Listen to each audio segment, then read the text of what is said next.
Okay, so the countdown is on to Anaheim 1, and the countdown is on with the 30-second board. Hot topics in the sport. Yeah, countdown to A1. We already said off the top, it's to me better than Christmas and New Year's. And to me, especially last year, JT, the crowd during opening ceremonies was extra loud. You might think that's just hype, but I have a theory that riders are racing longer and they're doing a better job establishing their brands and their personalities. I feel like there's more of a connection. They're not just guys with a bike and a number and a color on the motorcycle. And then think about this year with Eli Tomac coming back, the reception he's going to get. So I think even opening ceremonies is going to be dynamite.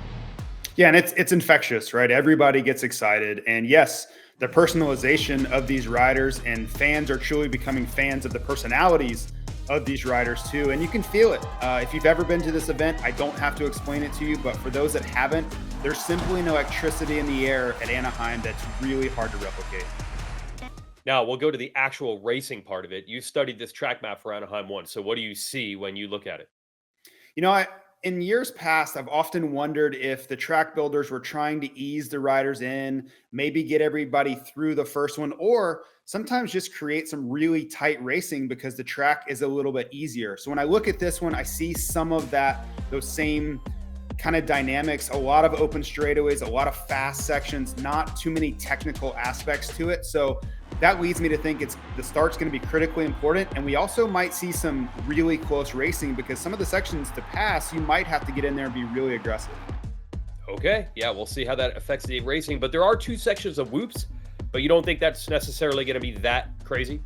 I don't think they'll be too tough, but it will be a really nice passing opportunity. The 2 bowl berms before and after will give riders a chance to really slingshot. So you think about a guy like Malcolm Stewart. If he doesn't get the best start, he's going to really try to carry a ton of momentum, slingshot past the lead rider and get in front of him on the inside of that next bowl berm. So while they may not be too difficult, it's going to be one of the biggest passing zones on the A1 track. Now into the depths of racing. We have talked so much in the preseason about 450s. We probably haven't talked enough about the 250 class. We at least have, and this is rare, a pretty good idea of who is actually going to be racing 250 West. So we've picked out a couple that we think are at least the contenders on paper for this. Nate Thrasher, Levi Kitchen, RJ Hampshire, Jo Shimoda, Jordan Smith, Garrett Marchbanks. Those are the names that are jumping out to us. But I'm going to start here with those Monster Energy Yamaha star riders with Thrasher and Smith. Man, I would not be surprised if either one of them were title. In fact, if one of them is not, it might be as surprising as if one of them is. These are guys that have won a lot of races before. Yeah, those are 2 names that we weren't really sure where they were racing, but yes, they're going to be in the mix. Now, the question mark on Thrasher is where is his health? Where is his recovery? He had a huge injury in 2023. So is he back to that level that we last saw him in Atlanta? And then Jordan Smith, all of the drama surrounding he and Hayden Deegan last year. But you think about where he was in the middle of that Los Angeles SMX finale. We were talking about him being the surprise champion of the class. And we all know that Jordan's capable. He was this close to being your 2017 East Coast champion. So we'll see how it all plays out. But those were 2 names that I didn't expect that are now right squarely in the mix. And then I go to what I consider the new guys, Levi Kitchen and Jo Shimoda, who I think are both positioned to maybe become the guy or the next guy of the 250s. You can see a world 3 years from now where they're the hot rookie moving into the 450 class. Will this be the year that it clicks for one of those 2? Yeah, well, even the 3, I think one of these becomes champion. I really do. And you look at RJ Hampshire's season last year, outside of A2, which was an absolute disaster by every measure, he was phenomenal the rest of the series. Now, you could also say his last-ditch pass attempt in East Rutherford was a little mistimed and probably a bad idea too, but every other round, I believe he was second place. Yeah, I think my question there is going to be, if RJ's exactly as good as he was in 2023, he should be the best of the group. But the question is, can the younger guys like, say, Kitchen and Shimoda take a big step from where they were last year? Okay, that's 250 West.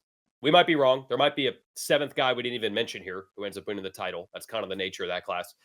450s is much more established. We're counting 19 riders with significant titles under their belt who should be on the starting gate for Anaheim 1 in the 450 class. If you compare it to last year, Marvin Musquin is not racing this time. We lost him. Joey Savacci, we lost him as well. He'll be back for motocross. But we've gained Hunter and Jet Lawrence and Justin Cooper as rookies. Jorge Prado coming over from the MXGP World Championship. And then oddly last year, this happens because the field is so deep, Shane McElrath, Benny Bloss, Kyle Chisholm did not make the main at Anaheim last year.